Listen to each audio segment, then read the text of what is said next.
operatsiyamizni bu yerda mioma bo'lganiga hozir bachadonni olishga qaror qildik. Chunki bu yerda surunkali anemiya kelib chiqadi. O'shaning uchun ayolga yordam berish uchun azon olishga to'g'ri kelyapti.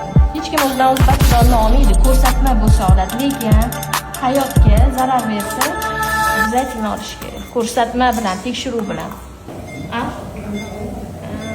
Shuncha yilda istadim.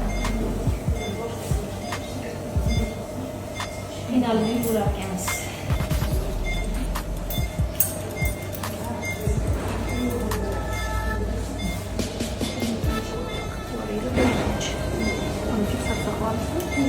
Yo'q, buni oxirida fiksatsiya qilamiz. Bu yerda aponevroz fiksatsiya qilamiz.